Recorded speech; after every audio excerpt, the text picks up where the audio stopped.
iyi ni radiyo y'ijwi ry'Amerika ivugira Washington DC mu Kirundi n'Ikinyarwanda.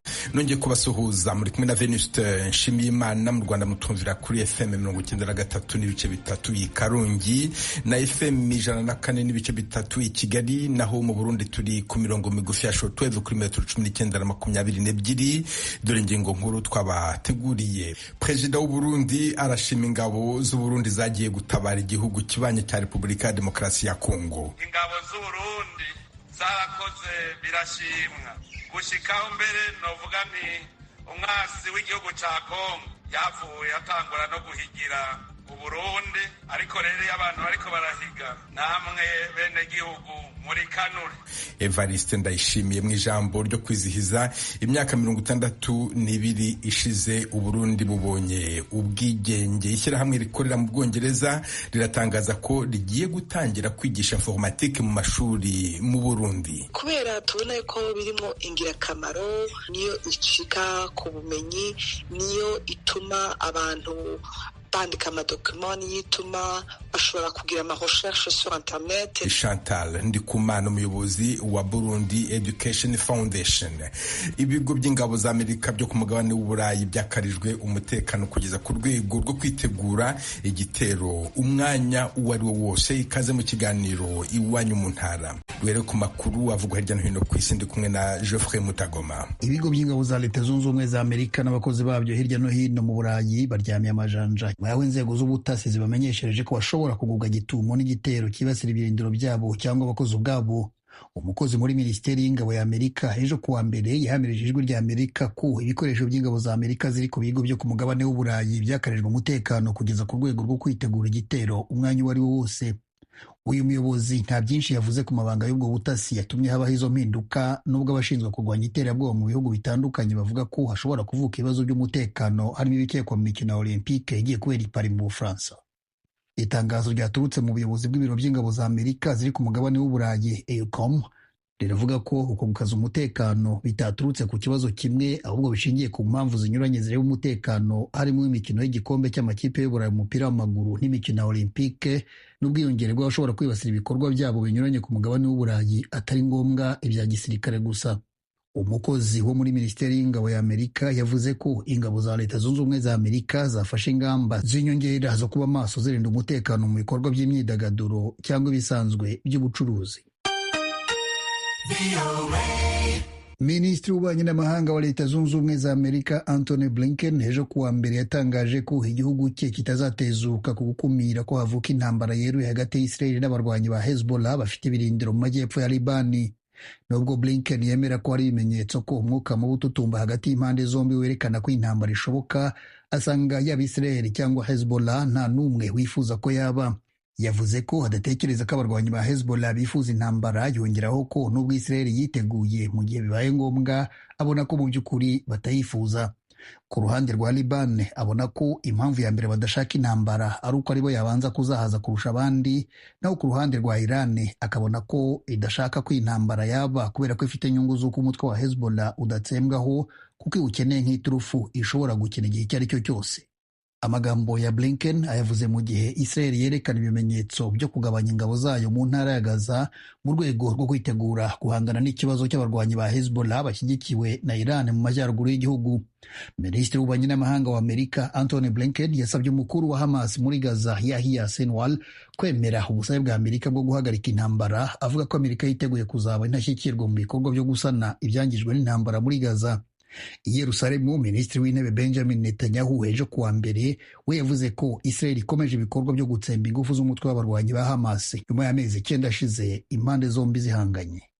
Tugaruke hano muri Leta Zunze Ubumwe za Amerika, aho urukiko rw'ikirenga rwo ku rwego rw'igihugu rwavuze ko umukuru w'igihugu wacyuye igihe ashobora kuburanishwa ibyaha yaba yarakoze ari ku butegetsi mu bikorwa bidafitanye isano n'inshingano ze yemerewe n'itegeko nshinga. Thomas Kamilindi. Uru rubanza rwaturutse ku kirego cya Donald Trump yasabaga urukiko kuvuga ko afite ubudahangarwa nk'uwahoze ari umukuru w'igihugu, bityo rero ko umushinjacyaha wihariye Jack Smith adashobora kumukurikirana ku byaha amurega byo gushaka guhindura ibyavuye mu matora ya perezida wa repubulika yo mu 2020. Iteka ryemejwe n'abacamanza 6 ku 9 bagize urukiko.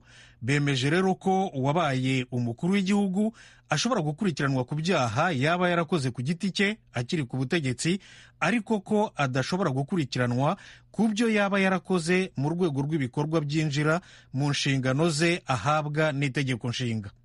Bategetse ko urubanza rwa Trump rusubira mu rukiko rw'ibanze rwo ku rwego rw'igihugu, rukaba ari rwo rusobanura ibyo yaba yarakoze ku giti cye. Ni ubwa mbere mu mateka ya Leta Zunze Ubumwe za Amerika urukiko rw'ikirenga rwari ruhuye n'ikibazo cy'ubudahangarwa bw'uwahoze ari umukuru w'igihugu. Trump w'imyaka 78 y'amavuko niwe perezida wacyuye igihe wa mbere na mbere ushinjwa mu mategeko mpanabyaha. Ku itariki ya 30 y'ukwa gatanu gushize, urukiko rwa rubanda jury rwo ku rwego rwa leta ya New York rwamuhamije ibyaha 34. Umucamanza azamusomera igihano cye ku itariki ya 11 y'uku kwezi. Naho mu nkiko zo ku rwego rw'igihugu, urubanza ku byo Trump yaba yarakoze byo kwanga ibyavuye mu matora yo mu 2020 ni rumwe ashobora kuzaburana. Abarukurikiranira hafi basanga ariko rudashobora kuba mbere y'amatora y'umukuru w'igihugu yo mu kwa 11 gutaha. Trump aruvugamo ko ari umwere. Ishyirahamwe Burundi Education Foundation rikorera mu Bwongereza riratangaza ko rigiye gutangira kwigisha informatique mu mashuri y'u Burundi. Bazafatanya n'ishyirahamwe Kwa Wote rikorera mu Bubiligi rizatanga ayo masomo mu Burundi, mu Rwanda no muri Repubulika ya Demokarasi ya Kongo. Navuganye na Chantal Ndikumana, umuyobozi wa Burundi Education Foundation. Tugiye twizera yuko dushobora kugira amasezerano na Université du Burundi, surtout iyo centre ya muri IPEA, kubera abo bamenyereye guforma abigisha. Abo bigisha rero bava mu ma école primaire na ma école secondaire yo mu gihugu.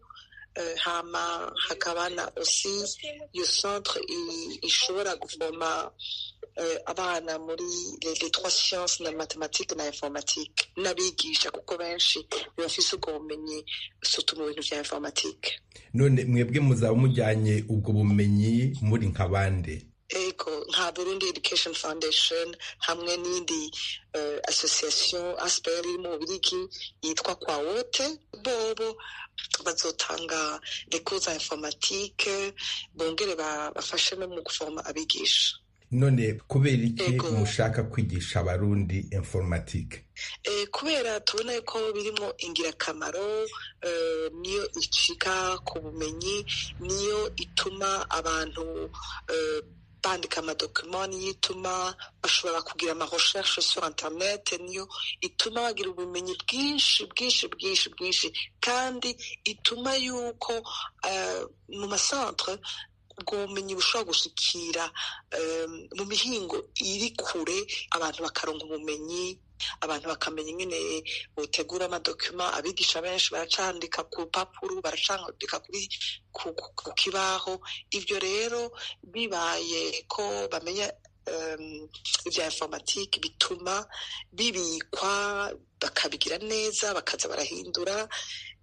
Hariyo ingirakamaro niniya cyane yuko abigisha biga informatique. Madam, umushinga wanyu ni mwiza, ariko se uzashoboka ute mu gihugu cy'u Burundi havugwa cyane ibura ry'amashanyarazi? Mbese na za ordinateur zo kuzakoreshwa zizava he? Ego, nka Burundi Education Foundation tuvuge iratanga ikintu cyitwa ordinateur canke ama laptop. Amashanyarazi kubera adakwiye hose, umuntu aratangura aho hari umuyaga nkuba, kubera ibintu bitangura buhoro, umuntu atangura n'ibyo afise. Ikindi ni uko umuntu ashobora gusaba n'ubufashanyo, hakaba icyo bita za panneau solaire, hakaba electricité, ku buryo na ruguru mu mihingo itandukanye bashobora kuronka ivyo bikoresho, ubwo bumenyi, dukoresheje panneau solaire n'ama ordinateur. Turagerageza ko dushoboye tukarondera izo ordinateur n'ama laptop, tugasaba abagenzi, tugafasha abantu bagaterera. naho se internet yo izashoboka gute, izaboneka gute hirya no hino mu Burundi kugira ngo abashaka gukurikira ayo masomo bashobore kuyakurikira? Muri iki gihe barakoresha ihari yitwa Minitel, mugabo twizere ko Starlink kuko bari bemeye yuko izoza, iyo rero iratuma no hagati mu gihugu bikunda bijya bya fibre optique. Mugabo hariyo n'ikindi hariyo uwemeye gutanga ico bita serveur. Izo serveur rero ucukura ibintu offline bigaca bija muri serveur, igaca iserva ku mareyo manininya byavuye offline. Umuntu atangura bukenya n'ivyo afise n'ibishobotse. Mwagiranye amasezerano n'ibigo biri hanze y'u Burundi. Amasezerano muzagirana n'u Burundi ateganyijwe ate, azaba ryari? Ivyo nzobimenya nshitse kuko nzoshikayo muri iki kiruhuko, mugabo ibiganiro biramaze kuba hagati ya universite na twebwe hamwe no muri ministère ya education. Madame Chantal Ndikumana, umuyobozi wa Burundi Education Foundation, ndagushimye cyane kubw'aka kanya uhaye Ijwi ry'Amerika. Murakoze namwe kumpa ako kanya ko tuganira. Perezida w'u Burundi arashima ingabo z'u Burundi zagiye gutabara igihugu kibanyi cya Repubulika ya Demokarasi ya Kongo. Evariste Ndayishimiye arashimagiza kandi umubano w'igihugu cye n'igihugu cya Chad. Yabivugiye mu birori byo kwizihiza imyaka 62 ishize u Burundi bubonye ubwigenge. Inkuru irambuye Desire Hatungimana. Perezida Ndayishimiye yakengurukiye cyane perezida wa Chad, ari nawe mukuru w'igihugu wenyene yifatanije n'abarundi muri ivyo birori. Ndayishimiye yabwiye abari baje kwigina iyo ntayo kwikukira Uburundi bwaronse umwaka w'1962 ko igihugu ca Chad gifise umwihariko ku Burundi. Igihe amakungu yaratugeramiye mu 2015, igihe bariko basaba ishirahamwe ry'ubumwe rya Afurika ngo burungike ingabo ziza gutera Uburundi, umukuru w'igihugu w'ico gihe ari nawe se w'uyu muvukanyi wacu niwe yaciye avuga ati mukarungika ingabo mu Burundi, nanje ca ngenda gutabara Uburundi. Urugendo rwa mbere rw'umukwanguro kuva atanguriye amabanga atowe atanguriye ngaha mu gihugu cacu. Bamwe mu banyagihugu baraha Igitega babwijwe rya Amerika ko naho igihugu kimaze imyaka 62 cikukiye, bobo batovuga ko bikukiye mu gihe bashonje, abandi nabo bagikumirwa mu gihugu cabo. Umuntu aravye bijanye n'ibikorwa by'abari baradukolonije nuko bimeze uno munsi, umuntu yovuga ko twavuye mu gahahazo k'abazungu twinjira mu bundi bwoko bw'agahotoro koziwe n'abarundi ku barundi bene wabo. Burundi bwemera demokarasi, ariko turi mu ntwari isa n'iy'umugambi umwe, aho umugambi uri ku butegetsi ari wo iganza. Uwo munsi mukuru twiye kuhimbaza mu gihugu cacu kiri mu bihugu vya mbere bikenye kw'isi. Birababaje, bumva bisa nkaho umengo n'umwana yavutse hama aradigira ntiyakura. Twibaza ko bigishoboka ko igihugu gishobora kwivyukiranya gateye intambwe zijanye no kwikukira iryo terambere rama umunyagihugu akashobora kwikenura. By'ukuri umunyagihugu w'umurundi atisha ngo yizane kubera yugajwe n'ubukene budasanzwe. Olivier Nkurunziza arongoye umugambi w'abadasigana Iprona warondeye intayo yo kwikukira, nawe nyene arabona ko hakiraga haze. Yavuze ko iragi rya Louis Rwagasore yiguze Uburundi kugira bwiganzura abakoroni, aho yifuza ko abarundi bose bangana imbere y'amategeko, abatware bagatwarira bose bikiri ikibazo. Tugisegerereza tudafise amafaranga y'agaciro, ibintu bikabura, haracariho ivyo kurya ibiturire, haracariho ivyo ubutungane butameze neza, amacakubiri y'imigambwe aracibonekeza, y'amoko araciboneza. Ntushobora rero kuronka ubukuru nyabwo mu gihe ufise abantu nk'abo. Ni ngombwa ngo ubukuru waronse ubukoreshe kugira ngo ntucinyize abandi, ahubwo ubukoreshe mu kubatunganiriza abariko baratwara uno munsi. Ubukuru bafise bo bukoresha kugira ngo ico Rwagasore yipfuza kandi yipfuriza abarundi kibandanye kiboneka. Mu mugambwe CDP urongowe na Anise Niyonkuru bo baremera ko Uburundi bwikukiye muri politike ngo kuko butwagwa n'abarundi. Yamara bavuga ko mu gisata cy'ubutunzi hakiri byinshi byo gukosora. Umurundi atwagwa n'umurundi mwene wabo yarakwiye kugira akarusho kuruta ahatwagwa n'umunyamahanga. akarusho mu by'ubutunzi turacazerinze, turacarondera abadusahiriza, kandi ntawe uvuka rimwe ngo yuzure ingobyi.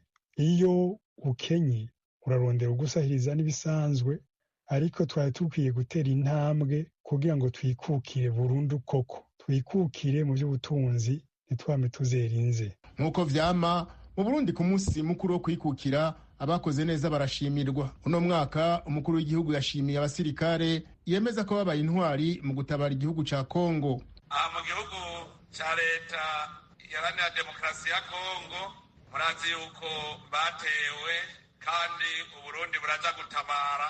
Ingabo z'Uburundi zarakoze birashimwa gushikaho mbere novuga nti umwasi w'igihugu ca Kongo yavuye atangura no guhigira Uburundi, ariko rero iyo abantu bariko barahiga namwe bene gihugu muri kanure cyane cyane mwe bw'ugwaruka ukwikukira kwacu no gukingira igihugu. Ibirori vyo kwibuka intsinzi yo kwikukira ku Burundi vyuguruwe n'ikarashishi y'abasirikare n'abapolisi imbere y'umukuru w'igihugu cy'u Burundi Evariste Ndayishimiye n'abandi bategetsi b'u Burundi. Hari kandi abaserukira ibihugu vyabo mu Burundi na Generale Elhaj Alion Samba, umunyasenegali yatwara ingabo z'ishirahamwe mpuzamakungu ONU zari zaje kunywanisha abasirikare kugira habeho igisirikare kimwe inyuma yo guhagarika intambara mu mwaka wa 2003. Uwo musi mukuru wasozerewe n'ibirori vy'abasirikare bakoroka mu ndege bakoresheje imitaka. Desire Tungimana, Kigali, Ijwi rya Amerika. bakunze baradijwi rya Amerika mutuye mu burasirazuba bwa Repubulika ya Demokarasi ya Kongo, tubararikire kujya mukurikira ibiganiro byacu ku maradiyo akurikira: Radio Communautaire La Voix de Mikeno ibunagana ni ku murongo wa FM 99 n'ibice birindwi. Radio Ngoma na Amani mu mujyi wa Baraka kuri FM 88 n'ibice 8.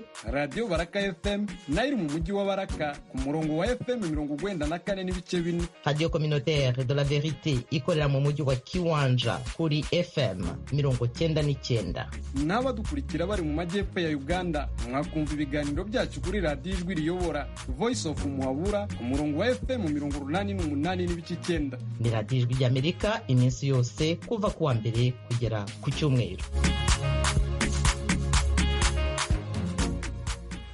Muri Kenya abantu barenga 50 baguye mu mvururu zabereye mu nkambi ya Kakuma mu ntara ya Turkana mu majyaruguru y'igihugu cya Kenya. Abenshi muri abo ni abanyasudani bo mu bwoko bw'abanuweri n'abagambera, haguyemo kandi abanyakenya 2 n'abarundi 3. Muri abo barundi harimo umwana w'umuhungu w'imyaka 6. Navuganye n'umubyeyi we Salvatore Nkumbuye atangira ambwira uko imvururu zatangiye. Ibintu by'amahane ukuntu byatanguye, twari ahantu mu munsi mukuru w'impunzi, hanyuma tubona abazudani bari mu bwoko bw'abanuze b'abanwere barahagurutse barirutse, twaravuye muri sitade barirutse, imisore ishiraho ku majana 2 toni yafashe inzira irirutse, ntitwamenye ibyo ari byo. Tumaze kuva mu munsi mukuru niho twumva batubwira inkuru y'uko ngo ari umusudani wo mu bwoko bw'abanwere ngo yateye inda umukobwa wo mu bwoko bw'abagambera, bamutera amabuye arapfa. Amaze gupfa rero ingwano ibiratanguye y'ubwoko bw'abagambera n'abanwera. None se mwebwe abarundi mwahuriye hehe niyo ntambara? Twese dusangwe tubana inzu ku yindi, turavangavanze. Hanyuma kugira ngo umwana wawe abigwemo bamusanze mu rugo, bamusanze he? Bamusanze mu rugo, turiruka, bamusanga mu rugo twamaze kwiruka. Yari afite imyaka ingahe? Afite imyaka 6. Nta bandi bana bari mu rugo bari kumwe nawe? Abandi bana bari bamaze kwiruka, twese n'umwe wese yari yafashe inzira yiwe. Je nagiye kubimenya ko napfuye mu nyuma, uko tubaye n'abandi bana wenda mubuze, abanyambuye ko bamaze kumwica, nanye gusubira inyuma birangora. Namaze guhungira ahantu bakira impunzi zishasha bitarese bushera. None se ubu tuvugana uracyaraho wahungiye cyangwa se wasubiye aho wari utuye? Sindasubira kubera n'ubu biguma bibakomeza gusambura amazu, n'ubu sindasubirayo nguma ntinya, kandi nagerageje kugenda cyamana nko bariruka mu gatondo, ndasubira inyuma subiraho namaze guhungira. Abandi bana bawe n'umugore wawe nabo muri kumwe aho ngaho? Ubu turi kumwe. Hari abandi barundi nabo bageramiwe bahungiye aho ngaho kuri reception? Barahari, mbere tumeze nk'abo bonyine kubera abasudani barimo bo baciye basohoka baragenda mbere nk'abivanguye, ubu turi twenyine harimo ubwoko bw'abanyarwanda n'abarundi n'abakongomani. None se ninde ucunga umutekano wanyu aho ngaho, abo banyekongo, abo banyarwanda namwe barundi, ninde ubacungira umutekano? Abantu bita abasekirite bo muri bo banyamuzanye b'abakenya baduhaye baducungera mu ijoro, kandi bararongera abapolisi babiri niyo baducungera mu ijoro. Uretse wowe hari abandi barundi cyangwa se abanyarwanda cyangwa se abakongomani bagize ibyago bakabura ababo cyangwa se nabo ubwabo bakabigwamo? Barimo gusa no kubamenya usanga bigoye, nabo ndibo barimo. None iyo mubajije ishami ry'umuryango w'abibumbye ryita ku mpunzi kimwe n'abo banyakenya babacungira umutekano, bababwira ko muzaguma aho ngaho igihe kingana iki? Nta kintu na kimwe baratugirisha, nta nama baratugirisha, nta muntu n'umwe tubona ayo turengera aradushika ko nta muntu n'umwe. Uretse kubarengera ku mutekano se, ibyo kubagaburira kubatunga murabifite bihagije? Aho hantu dusanga twarahungiye abantu basanzwe bagaburirwa bashasha bahakiriwe bataramara gutuzwa, nibo rero nk'umuntu musanzwe muzinanye muva mu gihugu kimwe nawe guha gutuhujya nyine bamuhaye akakugabaniriza. Kugira ngo ugere aho ngaho ikakuma, waje uturuka mu kihe gihugu? Waje uturuka i Burundi cyangwa se wanyuze mu bindi bihugu ugenda uhunga kugera ubugeze aho ngaho? Nacyo nturuka Uganda, kubera Uganda nanjye nabona umutekano utifashe neza, mva Uganda mpungira mu gihugu cya Kenya. Iyo ubona ubwo bugizi bwa nabi buri aho ngaho ikakuma bumaze kwimonogoza, ujya utekereza ko wahava ukagera ahandi wajya kureba ko wahabona umutekano? Twanabitekereje byaranse, uwogira yaje aho yogenda, kubera ndabona ata mutekano dufise, ni ugufa minsi yose, abantu barazibukwa, kumva ngo umumotari ahetse umuntu baramwishe, twabuze nyine iyo tujya tuharonka tuba twaragiye. Salvatore Nkumbuye, ukomeze wihangane. Yego namwe murakoze cyane.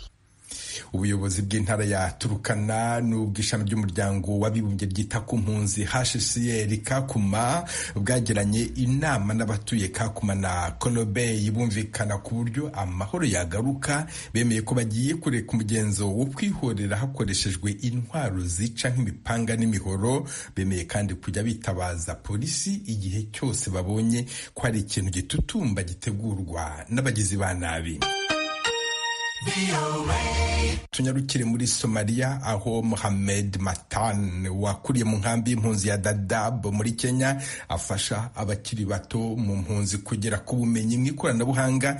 Inkuru ya Ahmed Hussein w'Ijwi ry'Amerika muragezwaho na Eugene Mukankushi. Aho mu nkambi y'impunzi ya Dagare mu majyaruguru y'uburasirazuba bwa Kenya, Mohamed Matan w'imyaka 30 y'amavuko arigisha urubyiruko rw'impunzi abaha ubumenyi mu bijyanye n'ikoranabuhanga, yizera ko bizabageza ku mahirwe mu bihe biri imbere. Iyi mpunzi y'umunyasomaliya Mohamed Matan wigisha ibijyanye na mudasobwa agira ati: twigisha porogaramu za mudasobwa z'ibanze n'izisumbuyeho, dutanga n'ubundi bumenyi harimo ubwo gukora inkuru, kwinjiza imibare muri mudasobwa, gukora imbuga nkoranyambaga no kuzitunganya mu rwego rwo gufasha urubyiruko rw'impunzi kubona imirimo kuri internet. Ababyeyi ba Matan bahunze Somalia mu 2001 ubwo yari afite imyaka 7 gusa.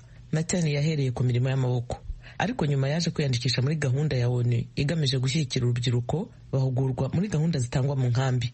Ubu Matan afite icyizere ko ubumenyi atanga buzafasha urubyiruko rw'impunzi guca ukubiri n'ibishobora kurugusha mu mutego. Natangiye iki gikorwa cyo gufasha urubyiruko rwo mu nkambi z'impunzi kwirinda ibiyobyabwenge n'ibindi bikorwa byahungabanya umutekano. Iyo impunzi ziri mu bushomeri bakunda kwishora mu bikorwa bibi, bityo twahisemo kubongerera imbaraga zo gukora ibyiza. Abanyeshuri bashobora kwitabira amasomo atandukanye hagati mu cyumweru, mu gihe abandi bahitamo atangwa muri weekend. Abdulrahman Hassan ni umwe mu bahabwa ayo mahugurwa, avuga ko iyo gahunda yamugiriye akamaro. Twahawe ubumenyi bw'ikoranabuhanga, gutanga amakuru kuri murandasi, twize na za porogaramu zikoreshwa muri mudasobwa. Duhabwa n'ubundi bumenyi bw'ikoranabuhanga buzadufasha kubona amahirwe yo kwibeshaho. Twahungukiye byinshi. Kugeza ubu Mohamed Matan atanga amasomo ku buntu ku banyeshuri barenga 70 bari mu nkambi y'impunzi, kandi agamije kwagura gahunda. icyakora avuga ko hari ingorane zimwe na zimwe kandi bakeneye ubufasha. Zimwe mu mbogamizi duhura nazo zirimo gukoresha mudasobwa zishaje na interinete ifite umuvuduko uri hasi. Nitubona inkunga twizeye kwagura no kuvugurura imashini kugira ngo zijyane n'ikoranabuhanga rigenda rihinduka. Kenya icumbikiye impunzi zigera mu 800 n'abashaka ubuhungiro baturutse ahanini muri Somalia no muri Sudani y'Epfo hakurikijwe imibare itangwa n'umuryango w'abibumbye. Impunzi zahuguwe nka Mohamed Matan zifite icyizere ko ubumenyi bungutse buzabageza ku mahirwe menshi mu bihe biri imbere. Urakoze Jenny Mukankusi. Ni hano dusoreje aya makuru y'iwanyu mu ntara. Mwakoze kudutega amatwi aho muri hose ku migabane yose y'isi. Dukomeje kandi gahunda yo gusigasira umuco karande n'ururimi gakondo. Dore umugani w'uyu munsi: ushaka umushaka asanga umweko woroshye. Umunsi mwiza. Mwari kumwe na Venuste Nshimiyimana.